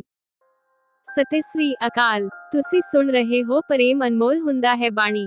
ਮੈਂ ਹਾਂ ਤੁਹਾਡੀ ਹੋਸਟ, ਬਾਣੀ। ਪਿਛਲੇ ਐਪੀਸੋਡ ਵਿੱਚ ਘੋੜਸਵਾਰੀ ਦੇ ਦੌਰਾਨ ਮੇਰੀ ਅਤੇ ਸਵਪਨਿਲ ਦੀ ਨਜ਼ਦੀਕੀ ਵੱਧ ਗਈ ਸੀ। ਅੱਜ ਤੁਸੀਂ ਸੁਣੋਗੇ ਕਿ ਮਿੱਠੇ ਪਾਣੀ ਦੇ ਸਰੋਵਰ ਵਿੱਚ ਮੇਰੇ ਡਰ ਨੇ ਸਾਨੂੰ ਕਿਵੇਂ ਹੋਰ ਨੇੜੇ ਲਿਆ ਦਿੱਤਾ। ਸ਼ਿਕਾਇਤ ਜਾਂ ਇੱਛਾ। ਸਰੋਵਰ ਦੇ ਕੰਢੇ ਬੈਠ ਕੇ ਮੈਨੂੰ ਵਾਰ-ਵਾਰ ਸਵਪਨਿਲ ਦੇ ਨਾਲ ਕੀਤੀ ਗਈ ਸਵਾਰੀ ਯਾਦ ਆ ਰਹੀ ਸੀ। ਮੈਂ ਆਪਣੀ ਇੱਛਾ ਨੂੰ ਸ਼ਿਕਾਇਤ ਵਾਂਗ ਜਤਾਇਆ, ਕਾਸ਼ ਮੈਨੂੰ ਘੋੜਸਵਾਰੀ ਆਉਂਦੀ ਹੁੰਦੀ ਤਾਂ ਅੱਜ ਮੈਂ ਬੈਸਟੀ ਦੀ ਸਵਾਰੀ ਇਕੱਲੀ ਕਰਦੀ। Double class. ਸਵਪਨਿਲ ਨੇ ਮੇਰੇ ਉੱਤਰ ਦੀ ਉਡੀਕ ਕੀਤੇ ਬਿਨਾਂ ਹੀ ਅਗਲੇ ਦਿਨ ਤੋਂ ਸਰਫਿੰਗ ਅਤੇ ਹਾਰਸ ਰਾਈਡਿੰਗ ਦੋਵਾਂ ਦੀ ਕਲਾਸ ਲਗਾਉਣ ਦਾ ਪ੍ਰਬੰਧ ਕਰ ਦਿੱਤਾ। ਉਸਨੇ ਮੇਰੀ ਚਿੰਤਾ ਨੂੰ ਵੀ ਨਜ਼ਰਅੰਦਾਜ਼ ਕਰ ਦਿੱਤਾ ਕਿ ਰਾਸ਼ੀਲ ਕੀ ਸੋਚੇਗੀ। ਇਸ਼ਨਾਨ ਦੀ ਲਾਲਸਾ। ਸਵਪਨਿਲ ਸਰੋਵਰ ਵਿੱਚ ਚੁਬੀ ਲਗਾਉਣ ਚਲਾ ਗਿਆ। ਮੈਂ ਵੀ ਮਨ ਹੀ ਮਨ ਲਾਲਸਾ ਕਰ ਰਹੀ ਸੀ। ਜਦੋਂ ਮੈਂ ਆਪਣੀ ਲਾਚਾਰੀ ਪ੍ਰਗਟ ਕੀਤੀ, ਮੈਂ ਕੱਪੜੇ ਨਹੀਂ ਲਿਆਈ ਹਾਂ, ਕੀ ਕਰਾਂ, ਤਾਂ ਸਵਪਨਿਲ ਨੇ ਆਪਣੇ ਬੈਗ ਵਿੱਚੋਂ ਕੱਪੜੇ, ਤੌਲੀਆ ਅਤੇ ਹਾਫ ਪੈਂਟ ਕੱਢ ਕੇ ਮੇਰੀ ਪੂਰੀ ਤਿਆਰੀ ਕਰ ਰੱਖੀ ਸੀ। ਅਰਧ ਪਾਰਦਰਸ਼ੀ ਸ਼ਰਮ। ਸਰੋਵਰ ਵਿੱਚ ਚੁਬੀ ਲਗਾਉਣ ਤੋਂ ਬਾਅਦ ਮੇਰੀ ਟੀ-ਸ਼ਰਟ ਗਿੱਲੀ ਹੋ ਕੇ ਅਰਧ ਪਾਰਦਰਸ਼ੀ ਹੋ ਗਈ ਅਤੇ ਸਰੀਰ ਨਾਲ ਚਿਪਕ ਗਈ। ਸ਼ਰਮ ਦੇ ਕਾਰਨ ਮੈਂ ਤੁਰੰਤ ਸਵਪਨਿਲ ਵੱਲ ਪਿੱਠ ਕਰ ਲਈ, ਜਿਸ ਨੂੰ ਸਵਪਨਿਲ ਨੇ ਸਮਝਿਆ ਅਤੇ ਮੇਰੇ ਤੋਂ ਦੂਰ ਤੈਰਨ ਚਲਾ ਗਿਆ। ਸੱਪ ਦਾ ਡਰ। ਤਦ ਹੀ ਪਾਣੀ ਵਿੱਚ ਸਰਸਰਾਹਟ ਹੋਈ। ਡਰ ਦੇ ਕਾਰਨ ਮੇਰੇ ਮੂੰਹੋਂ ਚੀਕ ਨਿਕਲ ਗਈ ਅਤੇ ਮੈਂ ਤੇਜ਼ੀ ਨਾਲ ਤੈਰਦੇ ਹੋਏ ਆਏ ਸਵਪਨਿਲ ਦੇ ਗਲੇ ਲੱਗ ਗਈ। ਲੁਪਤ ਹੋ ਰਿਹਾ ਸੱਪ ਅਤੇ ਗਿਆਨ। ਸਵਪਨਿਲ ਨੇ ਦੱਸਿਆ ਕਿ ਉਹ ਗਾਰਟਰ ਸਨੇਕ ਸੀ, ਜੋ ਲੁਪਤ ਹੋਣ ਦੀ ਕਗਾਰ ਤੇ ਅਤੇ ਗੈਰ ਜ਼ਹਿਰੀਲਾ ਹੁੰਦਾ ਹੈ। ਮੈਨੂੰ ਹੈਰਾਨੀ ਹੋਈ ਕਿ ਸਵਪਨਿਲ ਨੂੰ ਸੱਪਾਂ ਬਾਰੇ ਵੀ ਚੰਗਾ ਗਿਆਨ ਹੈ। ਯੋਜਨਾਬੱਧ ਨਜ਼ਦੀਕੀ ਕੱਪੜੇ ਬਦਲਦੇ ਸਮੇਂ ਮੈਂ ਵੇਖਿਆ ਕਿ ਸਵਪਨਿਲ ਨੇ ਮੇਰੇ ਭਿੱਜੇ ਹੋਏ ਕੱਪੜਿਆਂ ਨੂੰ ਵੀ ਪਿੱਠੂ ਬੈਗ ਵਿੱਚ ਰੱਖੀ ਵਾਟਰਪਰੂਫ ਥੈਲੀ ਵਿੱਚ ਰੱਖ ਲਿਆ। ਮੈਂ ਸੋਚਿਆ, ਇਹ ਸਭ ਉਸ ਦਾ ਪਹਿਲਾਂ ਤੋਂ ਸੋਚਿਆ ਹੋਇਆ, ਯੋਜਨਾਬੱਧ ਕੰਮ ਲੱਗ ਰਿਹਾ ਹੈ। ਮੇਰੇ ਮਨ ਦਾ ਅੰਤਿਮ ਦਵੰਦ, ਸਰਫਿੰਗ, ਘੋੜਸਵਾਰੀ ਅਤੇ ਸਰੋਵਰ, ਤਿੰਨਾਂ ਥਾਵਾਂ ਤੇ ਸੰਯੋਗਵਸ਼ ਮੈਨੂੰ ਸਵਪਨਿਲ ਦੇ ਗਲੇ ਲੱਗਣਾ ਪਿਆ ਹੈ। ਮੈਨੂੰ ਅਚਾਨਕ ਹੀ ਵਾਰ-ਵਾਰ ਸਵਪਨਿਲ ਦੇ ਗਲੇ ਲੱਗਣਾ ਪੈ ਰਿਹਾ ਹੈ। ਕੀ ਇਹ ਸਭ ਸਿਰਫ ਸੰਯੋਗ ਹੈ, ਜਾਂ ਕਿ ਸਵਪਨਿਲ ਜਾਣਬੁੱਝ ਕੇ ਮੈਨੂੰ ਕਰੀਬ ਲਿਆਉਣ ਦੀ ਯੋਜਨਾ ਬਣਾ ਰਿਹਾ ਹੈ? ਅਤੇ ਕੀ ਮੈਂ ਇਸ ਯੋਜਨਾਬੱਧ ਪ੍ਰੇਮ ਜਾਲ ਵਿੱਚ ਫਸ ਚੁੱਕੀ ਹਾਂ? ਸ਼ਰਮ, ਡਰ ਅਤੇ ਸਵਪਨਿਲ ਦੀ ਸੁਚੱਜੀ ਸ਼ੈਲੀ। ਪ੍ਰੇਮ ਅਨਮੋਲ ਹੁੰਦਾ ਹੈ ਬਾਣੀ ਵਿੱਚ ਤੁਸੀਂ ਸੁਣੋਗੇ। ਐਪੀਸੋਡ 43, ਸੱਪ ਦਾ ਡਰ, ਹਾਰਸ ਰਾਈਡਿੰਗ ਕਲਾਸ ਅਤੇ ਮਿੱਠੇ ਪਾਣੀ ਵਿੱਚ ਪਹਿਲਾ ਜੱਫੀ। ਸਵਪਨਿਲ ਨੇ ਆਪਣੇ ਪਿੱਠੂ ਬੈਗ ਵਿੱਚੋਂ 6 ਕਿਨੂਨ ਕੱਢੇ ਹਨ। ਉਸਨੇ ਇਹ ਕਿਨੂਨ ਮੈਨੂੰ ਰੈਂਚ ਵਿੱਚ ਘੁਮਾਉਂਦੇ ਸਮੇਂ ਰੁੱਖ ਤੋਂ ਤੋੜੇ ਹਨ। ਅਸੀਂ ਕਿਨੂਨ ਖਾਂਦੇ ਹੋਏ ਵਾਰ-ਵਾਰ ਇੱਕ ਦੂਜੇ ਨੂੰ ਵੇਖਦੇ ਅਤੇ ਮੁਸਕਰਾ ਰਹੇ ਹਾਂ। ਮੈਨੂੰ ਰਹੇ ਕੇ ਬੈਸਟੀ ਤੇ ਉਸਦੇ ਨਾਲ ਕੀਤੀ ਗਈ ਸਵਾਰੀ ਦੀ ਯਾਦ ਆ ਰਹੀ ਹੈ। ਕਾਸ਼ ਮੈਨੂੰ ਘੋੜਸਵਾਰੀ ਆਉਂਦੀ ਹੁੰਦੀ ਤਾਂ ਅੱਜ ਮੈਂ ਬੈਸਟੀ ਦੀ ਸਵਾਰੀ ਇਕੱਲੀ ਕਰਦੀ। ਮੈਂ ਨਾਲ ਘੋੜਸਵਾਰੀ ਦੇ ਆਨੰਦ ਨੂੰ ਛੁਪਾਉਂਦੇ ਹੋਏ ਇਸ ਨੂੰ ਆਪਣੀ ਲਾਚਾਰੀ ਵਾਂਗ ਪ੍ਰਗਟ ਕੀਤਾ ਹੈ। ਸਵਪਨਿਲ ਨੇ ਸਮਝਿਆ ਜਿਵੇਂ ਮੈਂ ਸ਼ਿਕਾਇਤ ਕਰ ਰਹੀ ਹਾਂ। ਸੌਰੀ ਬਾਣੀ, ਮੈਂ ਜਾਣਬੁੱਝ ਕੇ ਕੁਝ ਵੀ ਨਹੀਂ ਕੀਤਾ ਹੈ, ਉਸਨੇ ਸਪਸ਼ਟੀਕਰਨ ਦਿੰਦੇ ਹੋਏ ਕਿਹਾ ਹੈ। ਮੇਰੇ ਕਹਿਣ ਦਾ ਮਤਲਬ ਇਹ ਨਹੀਂ ਹੈ, ਮੈਂ ਪਲਕਾਂ ਝੁਕਾਏ ਰੱਖਦੇ ਹੋਏ ਦੱਸਿਆ ਹੈ। ਤੁਸੀਂ ਚਾਹੁੰਦੇ ਹੋ ਤਾਂ ਮੈਂ ਸੋਮਵਾਰ ਤੋਂ ਹੀ ਤੁਹਾਡੀ ਘੋੜਸਵਾਰੀ ਦੀ ਕੋਚਿੰਗ ਦਾ ਪ੍ਰਬੰਧ ਕਰ ਦਿੰਦਾ ਹਾਂ। ਸਵਪਨਿਲ ਦੇ ਮਨ ਵਿੱਚ ਜਿਵੇਂ ਪਹਿਲਾਂ ਹੀ ਇਹ ਪ੍ਰਸਤਾਵ ਰਿਹਾ ਹੋਵੇ। ਸਰਫਿੰਗ ਅਤੇ ਹਾਰਸ ਰਾਈਡਿੰਗ ਦੋਵੇਂ ਇੱਕੋ ਵੇਲੇ ਕਿਵੇਂ ਹੋ ਸਕੇਗਾ? ਮੈਂ ਆਪਣੀ ਦਿਲਚਸਪੀ ਅਤੇ ਮੁਸ਼ਕਲ ਦੋਵੇਂ ਪ੍ਰਗਟ ਕਰ ਦਿੱਤੀਆਂ ਹਨ। ਤੁਹਾਡੀ ਲਗਨ ਵੇਖ ਕੇ ਮੈਨੂੰ ਇਹ ਸੰਭਵ ਲੱਗ ਰਿਹਾ ਹੈ। ਤੁਸੀਂ ਯਕੀਨਨ ਦੋਵੇਂ ਕਲਾਸਾਂ ਕ੍ਰਮਵਾਰ ਸਵੇਰੇ ਅਤੇ ਦੁਪਹਿਰ ਨੂੰ ਕਰ ਸਕੋਗੇ। ਇਸ ਦੇ ਲਈ ਵੱਖਰੇ ਤੌਰ ਤੇ ਮੈਨੂੰ ਕੁਝ ਨਹੀਂ ਕਰਨਾ ਪਵੇਗਾ। ਮੈਨੂੰ ਤੁਹਾਡੇ ਲਈ ਸਿਰਫ ਇੱਕ ਟ੍ਰੇਨਰ ਦਾ ਪ੍ਰਬੰਧ ਕਰਨਾ ਪਵੇਗਾ। ਮੇਰੀ ਜਾਣਕਾਰੀ ਵਿੱਚ ਇੱਕ ਚੰਗੀ ਟ੍ਰੇਨਰ ਵੀ ਹੈ, ਉਹ ਮੈਨੂੰ ਫਿਰ ਉਤਸ਼ਾਹਿਤ ਕਰ ਰਿਹਾ ਹੈ। ਸਵਪਨਿਲ ਨੇ ਮੇਰੇ ਉੱਤਰ ਦੀ ਉਡੀਕ ਨਹੀਂ ਕੀਤੀ ਹੈ। ਉਸਨੇ ਮੋਬਾਈਲ ਤੇ ਕਾਲ ਕਰ ਲਈ ਹੈ। ਅਗਲੇ 5 ਮਿੰਟ ਤੱਕ ਉਹ ਗੱਲ ਕਰਦਾ ਰਿਹਾ ਹੈ। ਕੱਲ ਤੋਂ ਮੇਰੀ ਫਰੈਂਡ ਲਿਲੀ ਤੁਹਾਨੂੰ ਘੋੜਸਵਾਰੀ ਸਿਖਾਏਗੀ। ਉਹ ਅਤੇ ਤੁਸੀਂ ਕਾਰ ਰਾਹੀਂ ਇਕੱਠੇ ਇੱਥੇ ਆਇਆ ਕਰੋਗੇ ਅਤੇ 2 ਘੰਟੇ ਸਿੱਖ ਕੇ ਵਾਪਸ ਮੁੜਿਆ ਕਰੋਗੇ, ਸਵਪਨਿਲ ਨੇ ਤੈਅ ਕਰ ਦਿੱਤਾ ਹੈ। ਹੁਣ ਇਹ ਸਪਸ਼ਟ ਹੋਇਆ ਹੈ, ਮੈਂ ਦਿਨ ਭਰ ਰੁੱਝੀ ਰਹਿਣ ਵਾਲੀ ਹਾਂ। ਰਾਸ਼ੀਲ ਕੀ ਸੋਚੇਗੀ? ਬਾਣੀ ਆਈ ਅਤੇ ਹਰ ਦਿਨ ਆਪਣੇ ਹੀ ਮਨ ਦੀ ਕਰਨ ਵਿੱਚ ਰੁੱਝ ਗਈ। ਸਵਪਨਿਲ ਮੇਰੀ ਇਸ ਮੁਸ਼ਕਲ ਨੂੰ ਸਮਝਣਾ ਹੀ ਨਹੀਂ ਚਾਹੁੰਦਾ ਹੈ। ਮੈਂ ਚੁੱਪ ਰਹੀ ਹਾਂ। ਮੈਂ ਇਸ ਸਰੋਵਰ ਤੱਕ ਆ ਹੀ ਗਿਆ ਹਾਂ ਤਾਂ ਮੇਰਾ ਮਨ ਕਰ ਰਿਹਾ ਹੈ, ਕੁਝ ਚੁੱਭੀਆਂ ਇਸ ਦੇ ਮਿੱਠੇ ਜਲ ਵਿੱਚ ਵੀ ਲਗਾ ਲਵਾਂ। ਮੈਨੂੰ ਦੱਸੋ, ਤੁਹਾਨੂੰ ਇਕੱਲੇ ਇੱਥੇ ਬੈਠਣਾ ਬੋਰਿੰਗ ਤਾਂ ਨਹੀਂ ਲੱਗੇਗਾ? ਸਵਪਨਿਲ ਨੇ ਆਪਣੀ ਸਹਿਜ ਇੱਛਾ ਦੱਸਦੇ ਹੋਏ ਮੇਰੀ ਚਿੰਤਾ ਵੀ ਕੀਤੀ ਹੈ। ਨਹੀਂ, ਤੁਸੀਂ ਸਰੋਵਰ ਵਿੱਚ ਇਸ਼ਨਾਨ ਦਾ ਆਨੰਦ ਲਓ। ਮੈਂ ਇੱਥੇ ਬੈਠ ਕੇ ਹੀ ਸ਼ਾਂਤੀ ਦਾ ਆਨੰਦ ਮਾਣਾਂਗੀ। ਮਨ ਹੀ ਮਨ ਮੈਂ ਖੁਦ ਵੀ ਇਸ ਸੁੰਦਰ, ਸਾਫ਼ ਸਰੋਵਰ ਵਿੱਚ ਚੁੱਭੀ ਲਗਾਉਣ ਲਈ ਲਾਲਚੀ ਹੋ ਰਹੀ ਹਾਂ। ਸਵਪਨਿਲ ਨੇ ਇੱਕ ਰੁੱਖ ਦੀ ਓਹਲੇ ਵਿੱਚ ਆਪਣੇ ਕੱਪੜੇ ਬਦਲੇ ਹਨ। ਉਸਨੇ ਹਾਫ ਪੈਂਟ ਪਹਿਨ ਲਈ ਹੈ। ਫਿਰ ਉਸਨੇ ਮੇਰੇ ਵੱਲ ਹੱਥ ਹਿਲਾਉਂਦੇ ਹੋਏ ਦੌੜ ਕੇ ਸਰੋਵਰ ਵਿੱਚ ਡਾਈਵ ਲਗਾਈ ਹੈ। ਕੁਝ ਹੀ ਪਲਾਂ ਵਿੱਚ ਉਹ ਸਰੋਵਰ ਦੀ ਗਹਿਰਾਈ ਵਿੱਚ ਪਹੁੰਚ ਗਿਆ ਹੈ। ਮੈਂ ਸਵਪਨਿਲ ਵੱਲੋਂ ਆਪਣਾ ਧਿਆਨ ਹਟਾਇਆ ਹੈ। ਮੈਂ ਚਾਰੋਂ ਪਾਸੇ ਫੈਲੇ ਦ੍ਰਿਸ਼ ਵਿੱਚ ਖੋਈ ਰਹੀ ਹਾਂ। ਮੈਨੂੰ ਸਰੋਵਰ ਵਿੱਚ ਮਸਤੀ ਕਰਦੇ ਅਤੇ ਚਹਿਕ ਰਹੇ ਪੰਛੀ ਬੜੇ ਸੁੰਦਰ ਅਤੇ ਮਨਮੋਹਕ ਲੱਗ ਰਹੇ ਹਨ। ਅਚਾਨਕ ਹੀ ਮੇਰਾ ਧਿਆਨ ਸਵਪਨਿਲ ਤੇ ਗਿਆ ਹੈ, ਉਹ ਕਿਧਰੇ ਦਿਖਾਈ ਨਹੀਂ ਦੇ ਰਿਹਾ। ਮੈਂ ਗਹਿਰੀ ਚਿੰਤਾ ਵਿੱਚ ਪੈ ਗਈ ਹਾਂ। ਮੈਨੂੰ ਸਮਝ ਨਹੀਂ ਆ ਰਿਹਾ, ਮੈਂ ਕੀ ਕਰਾਂ। ਤਦ ਹੀ ਸਰੋਵਰ ਦੇ ਵਿਚਕਾਰ ਸਵਪਨਿਲ ਜਲ ਸਤਹ ਦੇ ਉੱਪਰ ਆਇਆ ਦਿਖਾਈ ਦਿੱਤਾ ਹੈ। ਉਹ ਚਿਤ ਲੇਟਿਆ ਹੱਥ ਪੈਰ ਚਲਾਉਂਦਾ ਹੋਇਆ ਤੈਰ ਰਿਹਾ ਹੈ। ਮਨ ਹੀ ਮਨ ਮੈਂ ਰੱਬ ਦਾ ਸ਼ੁਕਰਾਨਾ ਕੀਤਾ ਹੈ। ਸਵਪਨਿਲ, ਸਵਪਨਿਲ, ਮੈਂ ਪੁਕਾਰਿਆ ਹੈ। ਬਾਣੀ ਕੀ ਹੋਇਆ? ਉਹ ਪੁੱਛ ਰਿਹਾ ਹੈ। ਮੇਰਾ ਮਨ ਵੀ ਸਰੋਵਰ ਵਿੱਚ ਇਸ਼ਨਾਨ ਕਰਨ ਨੂੰ ਕਰ ਰਿਹਾ ਹੈ, ਪਰ ਮੈਂ ਕੱਪੜੇ ਨਹੀਂ ਲਿਆਈ ਹਾਂ। ਕੀ ਕਰਾਂ? ਮੈਂ ਆਪਣੀ ਲਾਲਸਾ ਅਤੇ ਲਾਚਾਰੀ ਪ੍ਰਗਟ ਕੀਤੀ ਹੈ। ਸਵਪਨਿਲ ਨੇ ਉੱਤਰ ਨਹੀਂ ਦਿੱਤਾ ਹੈ। ਉਹ ਸਰੋਵਰ ਤੋਂ ਬਾਹਰ ਆਇਆ ਹੈ। ਫਿਰ ਮੇਰੇ ਵੱਲ ਵੇਖਦੇ ਹੋਏ ਉਸਨੇ ਆਪਣਾ ਪਿੱਠੂ ਬੈਗ ਖੋਲਿਆ ਹੈ। ਸਰੋਵਰ ਵਿਚਕਾਰ ਬਹੁਤ ਗਹਿਰਾ ਹੈ, ਤੁਸੀਂ ਜ਼ਿਆਦਾ ਤੈਰ ਨਹੀਂ ਪਾਉਂਦੇ, ਇਸ ਲਈ ਕੰਢੇ ਤੇ ਹੀ ਇਸ਼ਨਾਨ ਕਰਨਾ, ਉਸਨੇ ਮੈਨੂੰ ਸੁਚੇਤ ਕੀਤਾ ਹੈ। ਮੈਂ ਸਿਰ ਹਿਲਾ ਕੇ ਸਹਿਮਤੀ ਦਿੱਤੀ ਹੈ। ਤਦ ਉਸਨੇ ਮੈਨੂੰ ਇੱਕ ਤੌਲੀਆ ਅਤੇ ਇੱਕ ਹਾਫ ਪੈਂਟ ਅਤੇ ਟੀ-ਸ਼ਰਟ ਦਿੱਤੀ ਹੈ। ਮੈਂ ਇੱਕ ਰੁੱਖ ਦੀ ਓਹਲੇ ਲੈਂਦੇ ਹੋਏ ਕੱਪੜੇ ਬਦਲੇ ਹਨ। ਫਿਰ ਮੈਂ ਸਵਪਨਿਲ ਕੋਲ ਵਾਪਸ ਆਈ ਹਾਂ। ਤਦ ਹੀ ਬੈਸਟੀ ਦੇ ਹਿਣਕਣ ਦੀ ਆਵਾਜ਼ ਆਈ ਹੈ। ਉਹ ਚੁੱਪਚਾਪ ਸਾਡੇ ਵੱਲ ਵੇਖ ਰਹੀ ਹੈ, ਜਿਵੇਂ ਕਹਿ ਰਹੀ ਹੋਵੇ ਤੁਸੀਂ ਦੋਵੇਂ ਇਕੱਠੇ ਚੰਗੇ ਲੱਗਦੇ ਹੋ। ਸਵਪਨਿਲ ਮੇਰੇ ਅੱਗੇ ਸਰੋਵਰ ਵਿੱਚ ਉਤਰਿਆ ਹੈ। ਫਿਰ ਉਸਨੇ ਆਪਣਾ ਹੱਥ ਮੇਰੇ ਵੱਲ ਵਧਾਇਆ ਹੈ। ਉਹ ਮੇਰਾ ਹੱਥ ਫੜ ਕੇ ਮੈਨੂੰ ਗਾਈਡ ਕਰਦੇ ਹੋਏ ਮੈਨੂੰ ਸਰੋਵਰ ਵਿੱਚ ਉਤਾਰ ਰਿਹਾ ਹੈ। ਉਹ ਮੇਰੇ ਕੋਲ ਹੀ ਗਲੇ ਤੱਕ ਪਾਣੀ ਵਿੱਚ ਚੌਕਸ ਹੋ ਕੇ ਖੜਾ ਰਿਹਾ ਹੈ। 2 ਮਿੰਟ ਸਰੋਵਰ ਵਿੱਚ ਰਹਿ ਲੈਣ ਅਤੇ 3 ਵਾਰ ਚੁੱਭੀ ਲਗਾ ਲੈਣ ਤੇ ਮੈਨੂੰ ਸਹੂਲਤ ਅਨੁਭਵ ਹੋਈ ਹੈ। ਇਸ ਦੌਰਾਨ ਮੈਂ ਆਪਣੀ ਟੀ-ਸ਼ਰਟ ਵੇਖੀ ਹੈ। ਉਹ ਗਿੱਲੀ ਹੋ ਕੇ ਅਰਧ ਪਾਰਦਰਸ਼ੀ ਹੋਈ ਹੈ। ਉਹ ਮੇਰੇ ਸਰੀਰ ਨਾਲ ਚਿਪਕ ਗਈ ਹੈ। ਮੈਨੂੰ ਇਸ ਰੂਪ ਵਿੱਚ ਸਵਪਨਿਲ ਦੇ ਸਾਹਮਣੇ ਹੋਣ ਦੇ ਅਹਿਸਾਸ ਨਾਲ ਸ਼ਰਮ ਆਈ ਹੈ। ਮੈਂ ਤੁਰੰਤ ਹੀ ਸਵਪਨਿਲ ਵੱਲ ਪਿੱਠ ਕਰ ਲਈ ਹੈ। ਸਵਪਨਿਲ ਮੇਰੇ ਵੱਲੋਂ ਆਸਵੰਦ ਹੋਇਆ ਹੈ। ਸ਼ਾਇਦ ਉਸਨੇ ਮੇਰੀ ਸ਼ਰਮ ਨੂੰ ਵੀ ਸਮਝਿਆ ਹੈ। ਸ਼ਾਇਦ ਉਹ ਇਹ ਵੀ ਸਮਝ ਰਿਹਾ ਹੈ, ਉਸਦੇ ਕੋਲ ਹੋਣ ਨਾਲ ਮੈਂ ਸਰੋਵਰ ਵਿੱਚ ਇਸ਼ਨਾਨ ਦਾ ਸਹਿਜ ਆਨੰਦ ਨਿਸੰਕੋਚ ਹੋ ਕੇ ਨਹੀਂ ਲੈ ਸਕਾਂਗੀ।